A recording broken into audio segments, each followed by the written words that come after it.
Well, good afternoon. It's quite an honor to be here at the Energy Seminar. It's an unfortunate situation that has me in front of the room. Nonetheless, thank you very much for the honor. I've spent about a year and a half working with Stefan Reichelstein, understanding the solar market. And today I'd like to go through 3 different questions related to the solar market. Before I do that, it'll be important to distinguish between 2 different industries.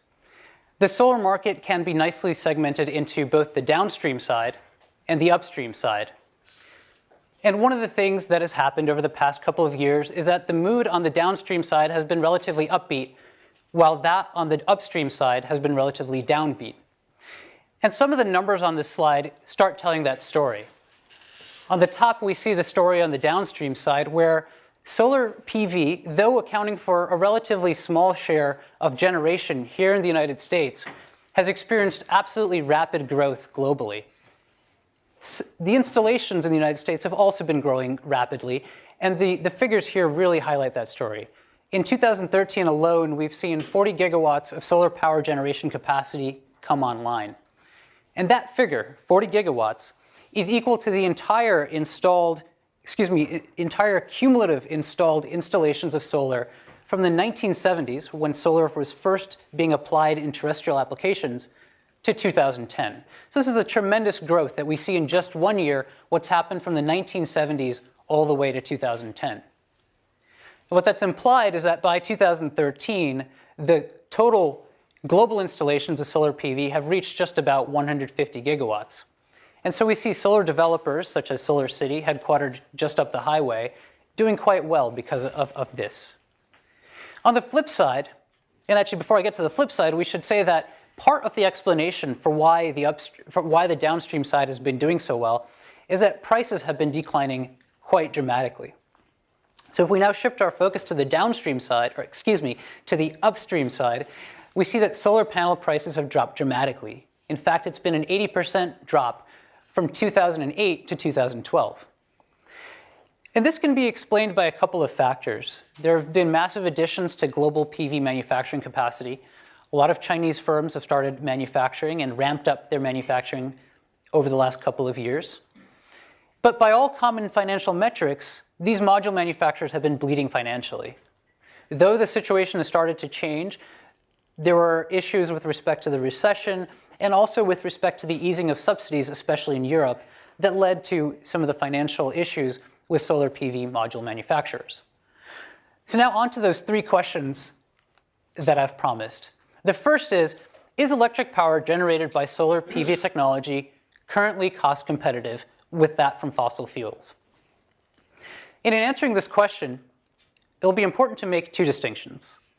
One is with respect to the technology, and here we can talk about both crystalline solar PV technology and thin film solar PV technology. We can also talk about the scale, and here I'll distinguish between the utility scale, which refers mostly to projects of 1 megawatt in capacity and higher, and also the commercial scale. And here you can imagine companies such as REI or Walmart thinking about putting solar panels on their rooftop. The second question is, which factors in the cost competitiveness calculation are most critical to determining whether solar PV is truly cost competitive with respect to alternative technologies? Finally, given that we've noticed such dramatic price reductions, can we simply take those prices and project forward and say, look, prices are low, therefore prices will continue to get lower, and use that as an expectation of how competitive solar will be over the next couple of years? Now, one of the reasons we care about this is a sub-question at the very bottom. The Department of Energy has something called the Sunshot Initiative, where they would like to, or the goal they have expressed, is that solar PV should have a cost structure such that a $0.5 per watt figure would be enough to cover the manufacturing costs faced by module manufacturers. What does it mean, though, to be cost competitive? When we talk about electricity generated by solar PV, we have to think about the alternatives in that space. And that's going to include generation from fossil fuel technologies such as that from coal, natural gas, and to a lesser degree here in the United States, oil. because of that comparison, we often hear statements such as it stands, electricity from solar PV is not cost competitive. It's X times as expensive to get it from solar as it would be to get it from coal. And a fundamental challenge in all of this is that when we think about solar on the one hand and fossil fuel generation on the other hand, these types of technologies have very different cost structures. In particular, if we think about three different contributors driving the cost competitiveness, we can look at upfront capital expenditures, the periodic operating costs, and the applicable tax rules and subsidies that apply in all these industries.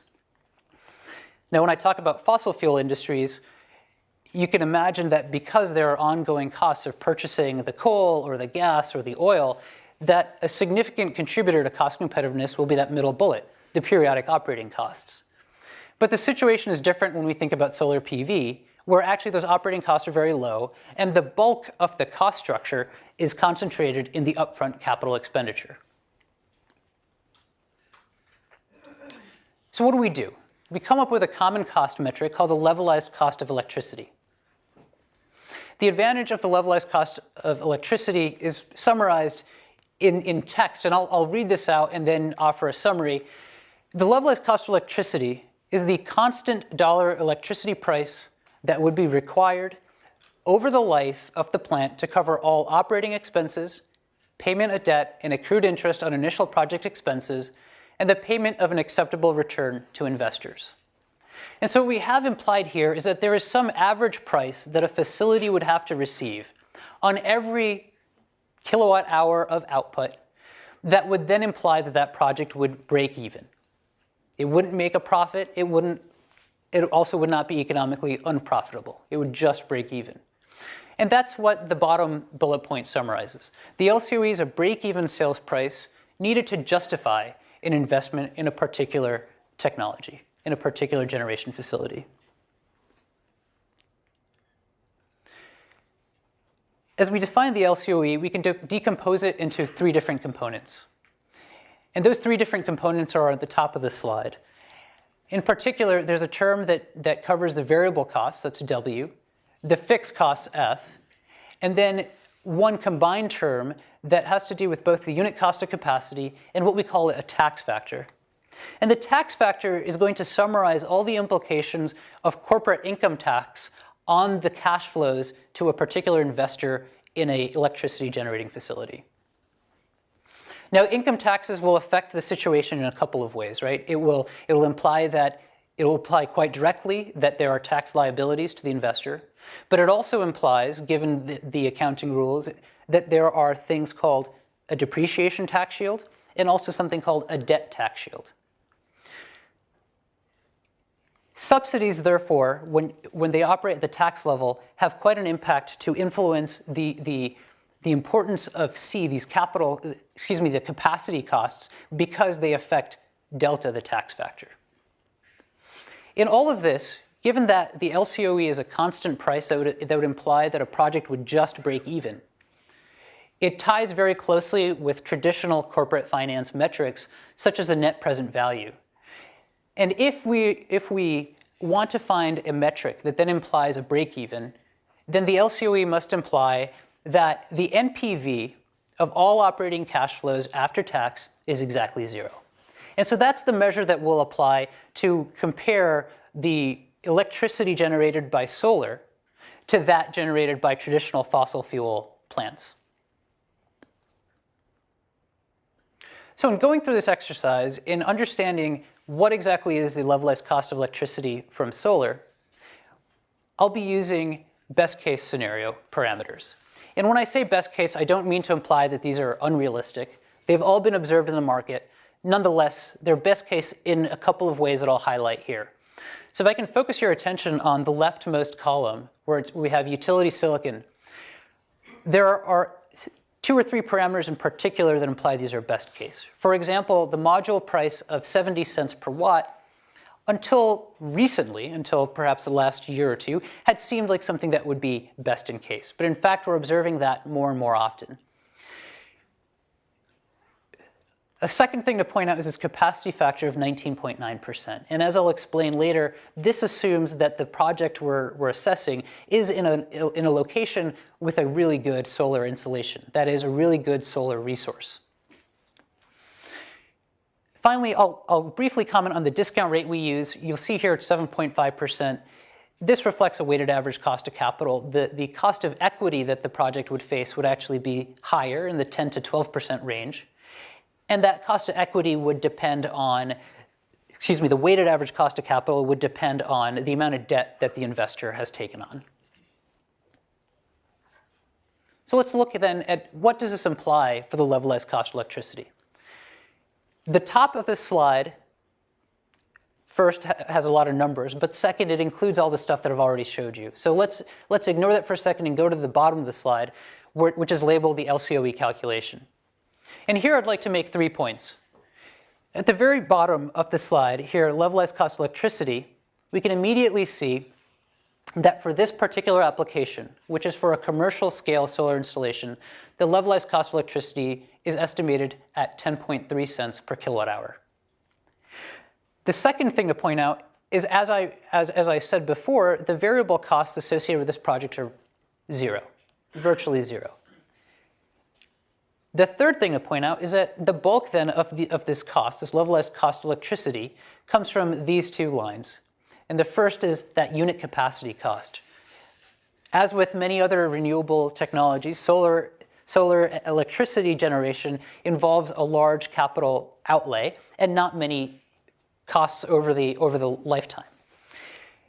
What then is important is this tax factor, because it's the product of this term and that term that essentially implies a levelized cost of electricity. And so any subsidies or any incentives within the tax structure that can change this level will have a very direct impact on the levelized cost of electricity. Now, I've shown this for one application in that slide, and that is for what's shown here in the top right, the commercial scale silicon application. And there we see that it's 10.3 cents per kilowatt hour. When we look at utility scale silicon, the LCOE is 7.3 cents per kilowatt hour. And then on the bottom row, we see the same numbers for thin film, rather the same scenarios for utility scale, commercial scale, but with thin film technology. And directionally, these make sense. So once we go from commercial scale to utility scale, we're losing some of the scale effects of an installation. It's harder to optimize the modules that you lay down in order to maximize the capacity factor. You may be more prone to having shading on those commercial scale installations. Thin film LCOE generally ends up being a bit higher because the balance of systems costs generally are higher for thin film applications. And that's a result of the fact that for a given level of power generation, thin film generally requires a larger footprint, a larger physical footprint. And therefore, these results make directional sense. But what do we do with that? Now we need to make that comparison. We need to understand, does this LCOE calculation imply that solar is competitive or not? So at the very top, we'll look at commercial scale PV. And here our assertion is that actually commercial scale PV in favorable locations is already cost competitive. Especially when we think about places like California, where for a commercial scale entity, prices are quite high. So in Southern California, the average commercial retail rate's around 12 to 14 cents per kilowatt hour. And you can compare that right away to the 10.3 that we've estimated for commercial scale silicon. On the utility side, however, the picture is slightly different in that we estimate that solar PV in the utility scale is still about 10% more expensive than that generated with natural gas. And our estimations show that the LCOE for natural gas is about 6.6 cents per kilowatt hour, and that assumes a delivered cost of about $6 per MMBTU of natural gas. But there are some things that can boost the competitiveness of solar PV on the utility side.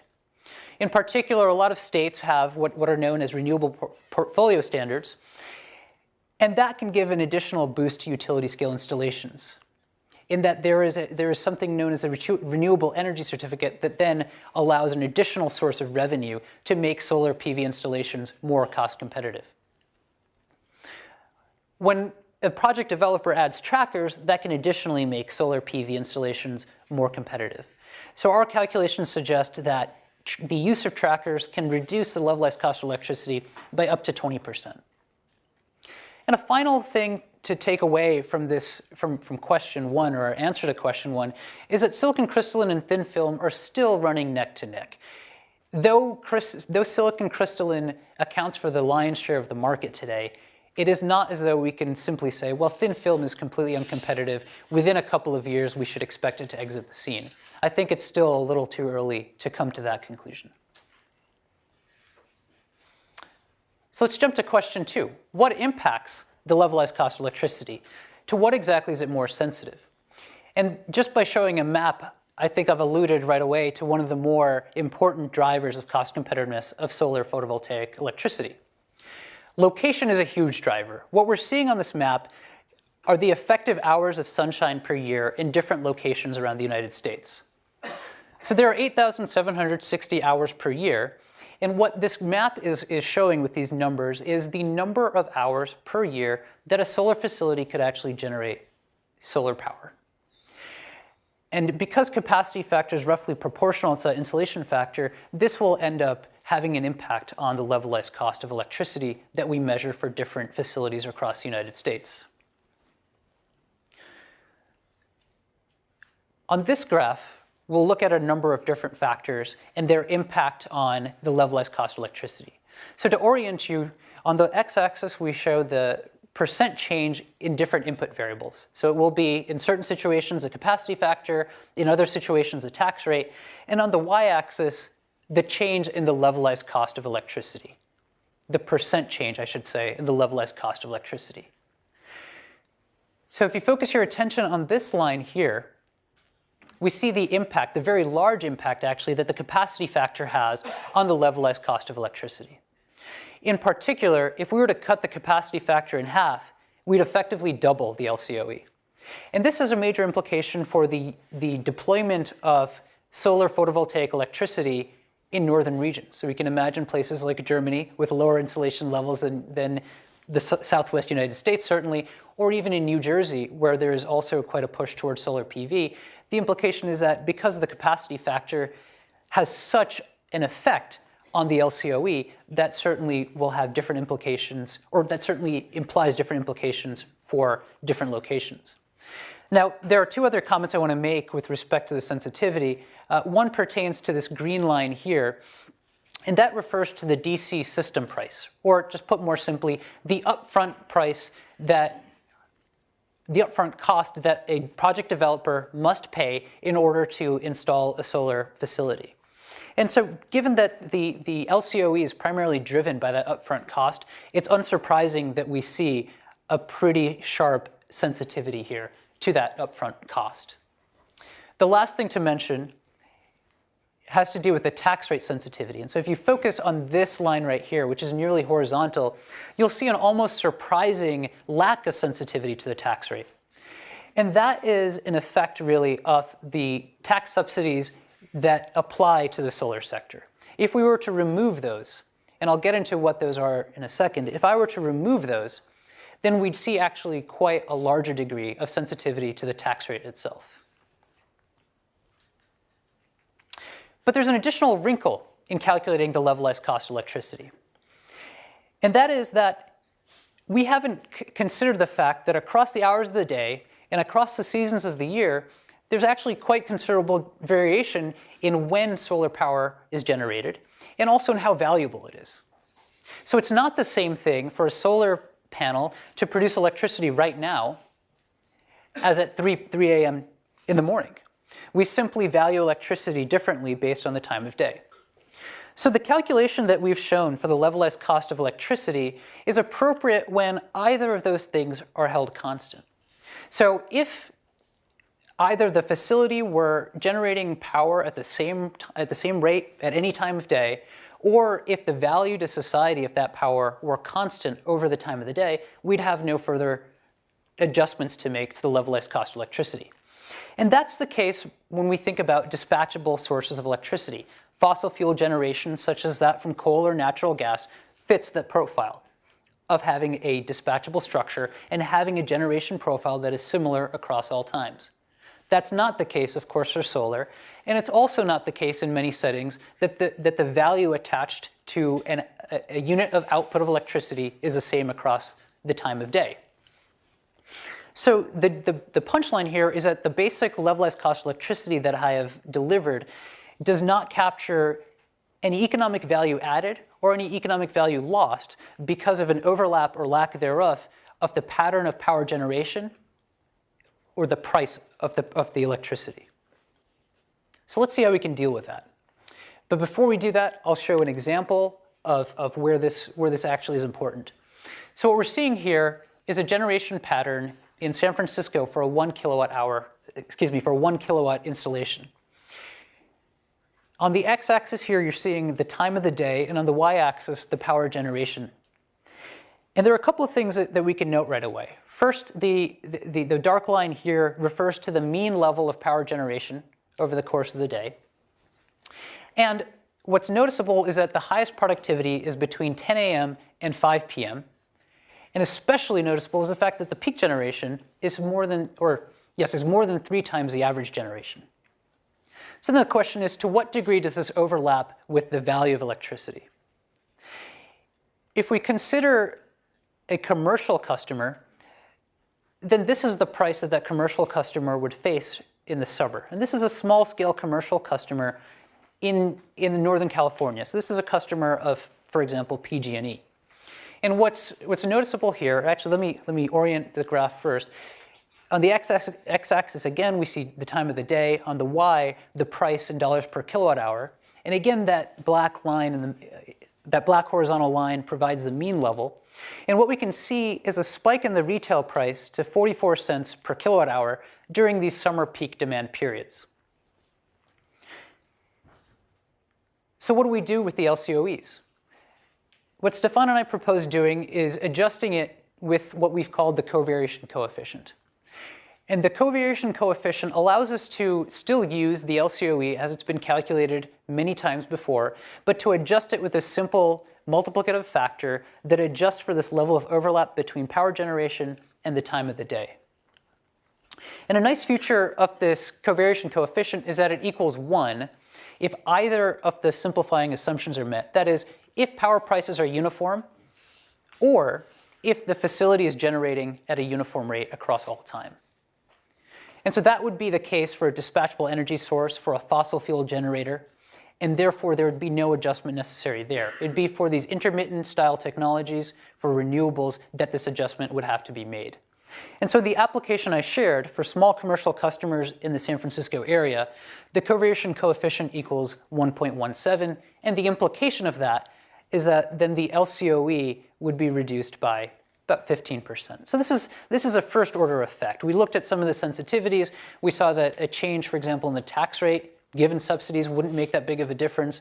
But we see that actually accounting for this level of overlap does make about a 15% difference.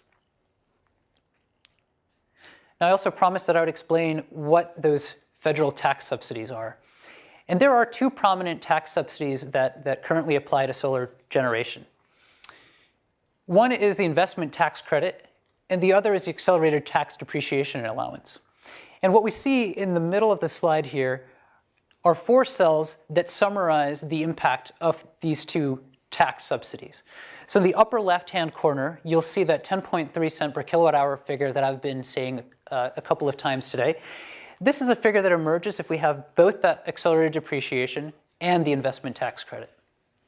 Now, if you look at the bottom right cell, which assumes that neither exists, you'll see that there's quite a dramatic increase in the levelized cost of electricity. So this is a jump of 7.5 cents. And if you can remember that spreadsheet that I showed with the delta factor, that delta itself, the tax factor, will jump from 0.7 to 1.3. And because that delta factor is scaling the capacity cost associated with these solar installations, it has quite a tremendous impact on the levelized cost of electricity. Now, the tax rules beyond 2017 imply that we won't be going from a 30% ITC to a 0% setting. We'll actually go to a 10% ITC with the accelerated depreciation still in place. So the implication would be that the LCOE would increase from 10.3 to 13.7 cents per kilowatt hour. But in sharing all of this, I've still assumed that the solar module prices would be 70 cents per watt, and that's what I started off with. Do we believe that that's going to be the case in 2017 or any other close year? Now, in this very room, I think about 2 years ago, or just over 2 years ago, Dick Swanson, who is on the Stanford faculty and also affiliated with SunPower, shared the graph that I've reproduced on this slide. And this graph suggests that every time the cumulative volume of modules produced doubles, that prices will fall by 20%. So to orient you with this graph, on the x-axis, we're looking at the cumulative level of production over all time, and on the y-axis, the module price in 2010 dollars. What's been really remarkable about this trend is that over time, prices have adhered pretty closely to this curve. And so one thing we could do is to say, okay, over the next couple of years, this is an immutable law, this is Swanson's law, and therefore, over time, we might expect 20% reductions to happen. But what has happened over the last 3 years? We've seen, and again, the graph is similar to what I've just shown. On the x-axis, we see cumulative output, and on the y, the average sales price, or ASP for modules. We've seen a large increase in installations. In 2011, there were 28 gigawatts of installations. In 2012, 30, and just last year, 39 gigawatts. So installations certainly have continued. There's some expectation then that prices would have also decreased. Now, the red curve here shows the Swanson curve, and this is a learning curve that says with every doubling of output, we should see this 20% reduction in prices. What it also shows in blue are the average sales prices that actually have been observed. And what is notable as we go towards the right part of the graph is that these prices are quite far below the 80% learning curve. So the question that arises is, do these prices reflect the fact that demand grew, that there were cost reductions in the fundamental structure relevant to module manufacturers, or does it imply that there were simply excessive additions to production capacity and that we can't take these prices as truly reflective of the underlying cost structure to firms?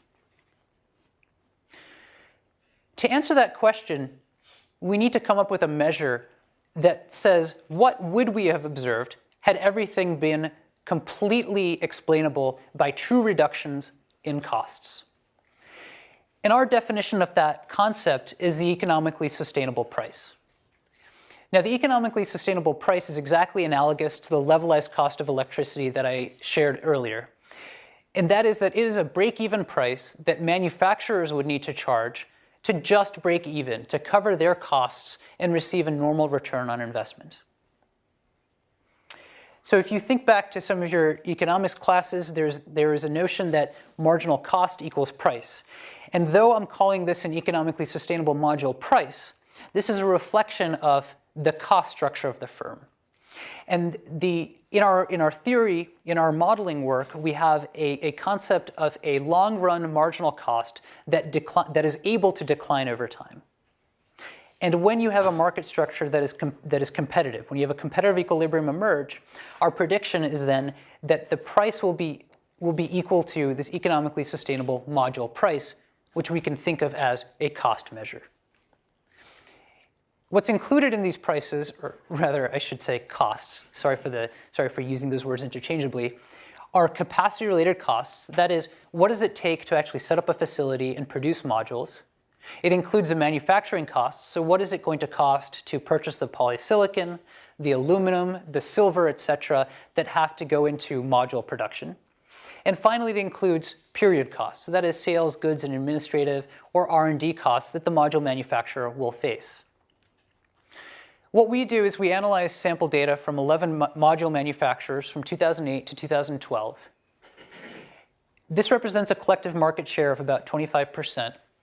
And using a simple flow balance of when shipments of solar modules were realized and reported, we can then infer product costs, we can infer product production levels and shipments from these financial statements, and then derive a measure of what the economically sustainable price was.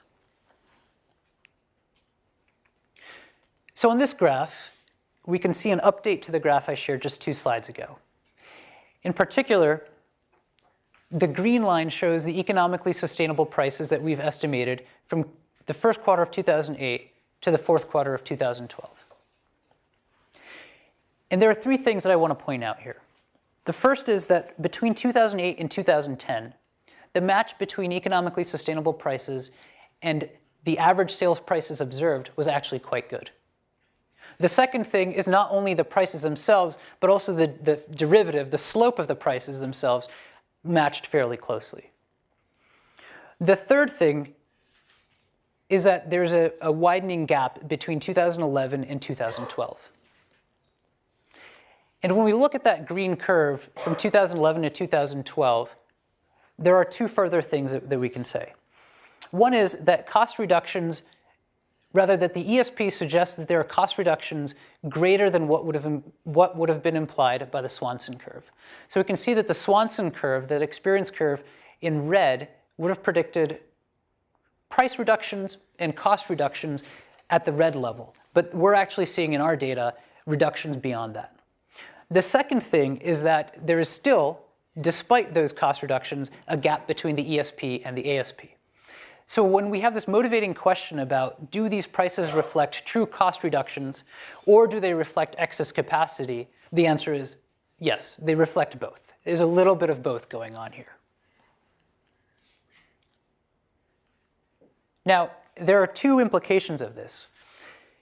Module manufacturing and module trade has been at the center of a lot of international trade discussions.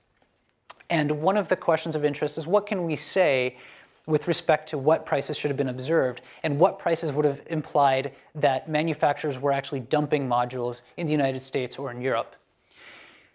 Now, to the degree that dumping is defined as selling below your average marginal cost, our ESPs suggest that the short-run avoidable cost, which relates to the current manufacturing costs, are about 70 cents per watt.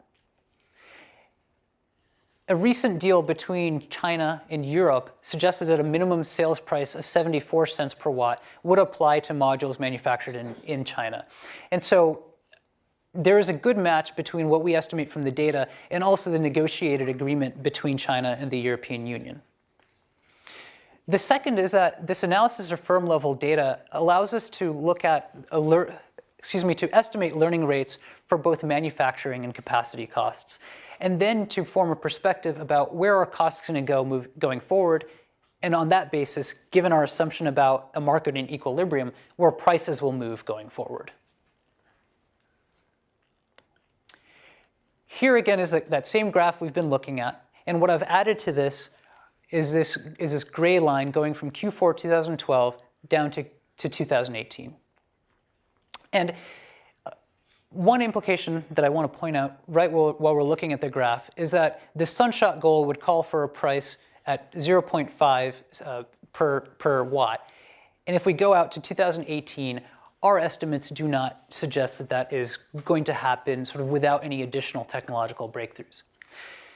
In presenting this, I should say 2 things. One, this is preliminary in the sense that we are adding data to the panel so that what we actually observe, the precision of our estimates will be improved as we add more firms to the panel.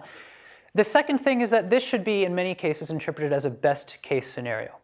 And the reason for that is that one of the inputs in module manufacturing is polysilicon. And as we look at the polysilicon prices over the last couple of years, we can see that polysilicon prices are actually at some of the lowest levels they've been at. And what this might indicate is that upstream industry itself may be out of equilibrium. Once you account for that, the learning rate that is implied by this curve would appear to be too aggressive. And so then the learning would actually, the implied prices in each of these years would be higher. If you were to assume that over the next couple of years, that polysilicon market itself will come back to equilibrium, the prices there will increase, and therefore this line would not decline quite as sharply as we show on this graph. But to summarize some of the takeaways from that graph, we remember that the ESPs represent economic fundamentals and assume that an industry equilibrium is in place. That is, that the prices that we observe actually reflect the true cost structure of manufacturing. Based on our forecast of cost reductions, we've estimated a 75% learning curve. Now that is more aggressive than what Dick Swanson would have presented here a couple of years ago. That is more aggressive than the 80% learning curve. And the reason that we have a more aggressive learning curve is that we suggest that there is not just cumulative production volume as a driver of learning, but also calendar time itself. And it's not that costs are going to decrease just because time is increasing, but that in the meantime, what is happening upstream of the solar sector are innovations in the production equipment used to manufacture modules itself. Now, we'd expect that there would be a convergence between the ESPs and ASPs in coming years, and to stop using those acronyms between the economically sustainable price and the average sales prices. The reason for that is that we'd expect the market to return to equilibrium levels. But importantly, the average sales prices would not exceed the economically sustainable prices. And new capacity additions are unlikely until those average sales prices are on track, in some sense, to catch up with those economically sustainable prices. Now, how quickly will we get there remains a bit of a mystery. What we can say is that that is linked to the trajectory by which new capacity additions come online. In turn, those new capacity additions depend on the trajectory of demand in the solar sector, and that itself will depend on the level of public subsidies. As we saw, there's quite a dependence on federal tax subsidies in the cost competitiveness of solar. That itself will link to demand, and that itself will link to how quickly we come down this ESP curve. So to summarize what we've gone through, there are three questions that I opened with in the presentation. The first was, are solar PV facilities cost competitive? The second, to what degree do they depend on the factors that we assume? And third, what can we say about prices going forward? When we look at downstream, we've concluded that in favorable US locations, commercial scale solar PV is already cost competitive. On the utility side, however, solar PV is still 10% above the generation cost of natural gas. Of course, both of these findings require the rate of federal subsidies that we've assumed, and also an ideal geographic location. On the upstream side, we've indeed seen these dramatic price reductions, but we'd suggest that they're in large part due to excess module manufacturing capacity. At the same time, they also reflect true cost reductions that have occurred over the last couple of years, and they appear to be more favorable than what the Swanson curve would have implied itself. In saying all that, I should say that we're not interested in saying the Swanson curve isn't right. It's simply that if we have observed a set of prices, it's of interest to understand if we've diverged and see evidence of even quicker learning than the Swanson curve would have itself predicted, or for that matter, even slower learning. The implication is that the economically sustainable price is still near 0.9 cents per watt, or dollars per watt in 2013. And so this differs from the prices that we're seeing and that are frequently offered of about 60 to 70 cents per watt. And for the next 5 years, we'd predict that the average sales prices will be distinctly below that 80% learning trend line. And one of the reasons is that we've already observed certain cost reductions. We don't expect that those cost reductions will be reversed. But without faster growth in market demand than what we assumed in coming up with the projections, the goal of 50 cents per watt for modules by 2017 looks to be out of reach. The gap that we estimate will exist in 2017 would be about 15 cents per watt. So with that, I'll close. Thank you very much for your attention, and I'll be happy to take any questions you have.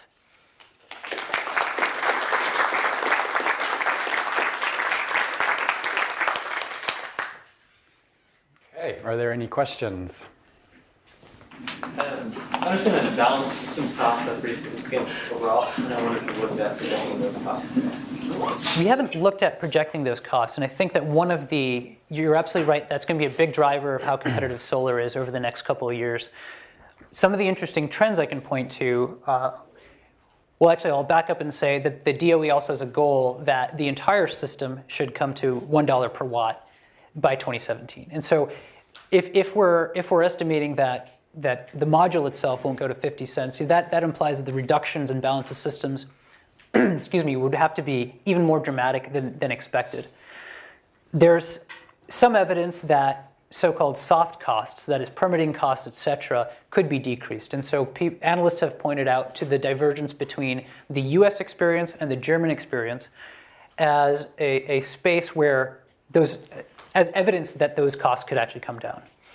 There's also some interesting work coming out of the LBJ school at University of Texas that is looking at how balance of systems costs are, rather how patenting activity in balance of systems have trended as installations have increased. And so this could start to give us a sense of, are there possible reductions in balance of systems as you install more systems?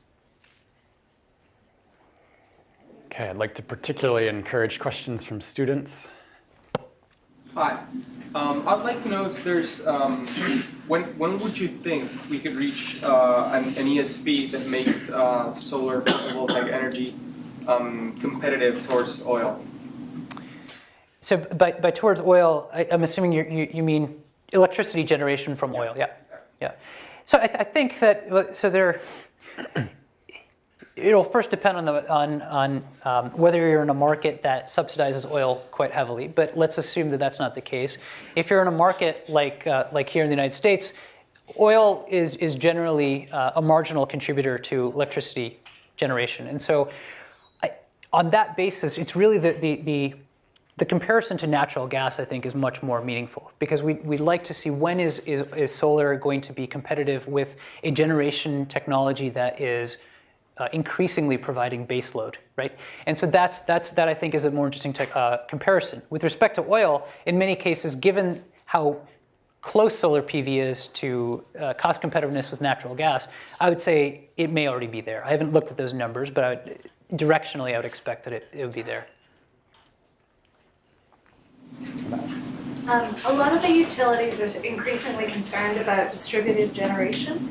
When you look at the utility costs that you showed versus the cost of distributed generation, assuming that the lower upfront capital has a big impact there, what do those comparisons look like?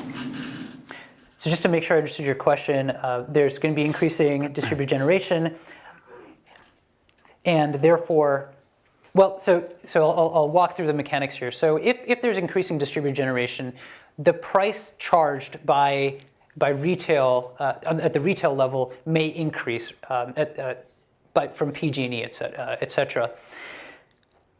There are two things that would happen, though, right? On the one hand, you'd see an increase in prices at the retail level. You'd also see, as distributed generation comes online, that the value of grid electricity during those periods would actually decrease. So which of those two effects would dominate, I think, is still an open question, right? And so when you think about this covariation coefficient that we've defined, that it looks at the match between power generation and pricing, it's the implication on pricing that is an open question, and there are two effects that are going to happen. And so I can't, I wish I could answer exactly that question, but that's something that's still open.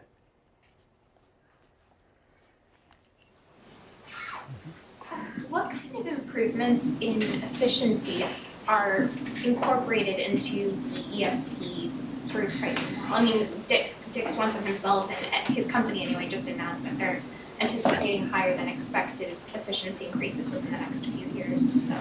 Sure. So I'll offer two answers. On the one hand, if we account for efficiency itself, physical efficiency, and we look simply at the dollar per square meter of module produced, then we see a learning rate that is 2 percentage points higher. And so that implies that there truly has been this gain in efficiency, and that's already baked into the ESPs. The second answer is the ESP trend that we have here assumes that there will be a similar increase in efficiency over time. Now, if SunPower or any other company for that matter suggests that they have higher than average improvements in efficiency, really the question that I'd be interested in understanding or answering is, how quickly will that actually be incorporated into the mainstream manufacturing line? So one thing I've seen reported quite often is that there is a lag between when efficiency comes out and when that then is incorporated into manufacturing. So, but you're absolutely right in pointing out that these estimates they implicitly assume that the same type of efficiency gains that we've observed from 2008 to 2012 will continue going forward.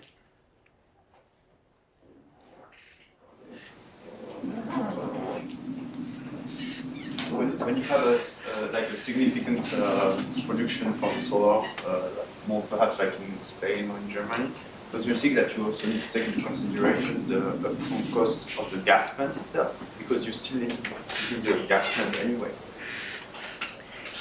I mean, I think one of the things you're referring to is that as an increasing share of renewable or intermittent generation comes online, they also imply additional ancillary services that need to be added. And so when I suggested in part of the slides that we've accounted for intermittency and the time of day effects, I certainly didn't account for that. You're absolutely right that is in some sense a cost penalty to solar and to intermittent facilities.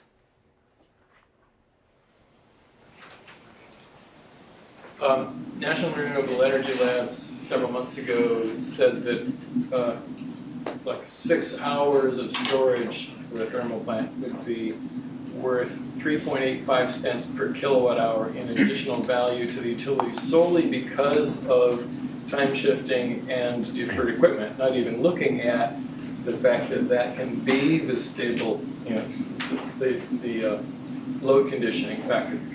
So if you, and the other thing is that I heard not one word from you the entire lecture about externalities from fossil fuels. Sure. About crashing the planet from global warming, about any kind of value from that. Now there is a risk analysis study that's been started. It's called Risky Business. And so have you got any information from your part where you would say, okay, so the risk to the economy from not changing from global warming, we attach this many cents per kilowatt hour to the levelized cost of fossil fuel generated energy, and we put that up against, have you done anything that does that? Well, if you assume that there's a social cost of carbon dioxide, certainly you would want to include that, and to come up with then a levelized cost of electricity that incorporates the externalities that so far haven't been priced. Now you do that relative to a baseline level, and you'd account for that in your levelized cost. I don't have a number. And the probabilistic analysis that you suggested, which is there's some chance of climate effects, that is actually something that we have incorporated into the levelized cost framework. No, I haven't presented it here. You're absolutely right. I haven't done that. But some of the work that we are doing says, or rather accounts for a levelized cost measure that needs to account for uncertainty, that needs to account for what we call managerial flexibility, for the fact that in different states of the world you may want to do different things. And so I think you're hitting on an important point. It's not something we've incorporated, but certainly there are external costs to the degree that, now let me back up and say, why haven't we included them here? If solar facilities are right now competing against a natural gas plant that doesn't currently face a price of carbon, then when we want this measure of cost competitiveness, we can't already add on that social cost of carbon dioxide or any other greenhouse gas emissions. But in terms of policy formation, we could. You could. And the corollary to that is, so when the cost of batteries goes down to 1 to 3 cents per kilowatt hour levelized cost, Yep. and actually within about 5 years or 7 years, it should be down below 0.9 cents per kilowatt hour. What does that do to your curve matching, the thing that you did? If battery prices go down as steeply as that, I mean, certainly you can think about incorporating it into this framework quite easily. So one thing is, we've had a question over here about what do we have to do with respect to ancillary services.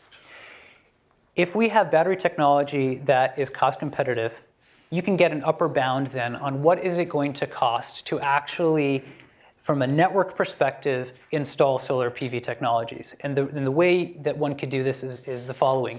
You take the battery requirement, you'd add it then to the solar PV cost structure, and you'd say, in order for this solar PV facility to appear to the system operator as a dispatchable technology, I'd have just as much battery technology. That, I would say, is an upper bound, because certainly there are other ways to balance out the intermittency. So at some point you mentioned the levelized cost of electricity was out to IT, some incentives basically. Yes, sir. And it went from 10 to like 17. Yep. So is the 17 the number that's like a clean number without any subsidies basically? Or like, what I'm trying to get to is, what's the number if you take out any kind of subsidies or tax breaks or blah, blah, blah? Sure, that would be, quote unquote, a clean figure, but I think at the same time, you'd have to back out then of anything else you compare this against. You'd have to back out any subsidies that are inherent there. Yeah. So what we haven't done is go through and do the same exercise of desubsidizing for gas, coal, et cetera, right? To actually see what the cost of whatever it is. Sure. Okay, do we have one more question?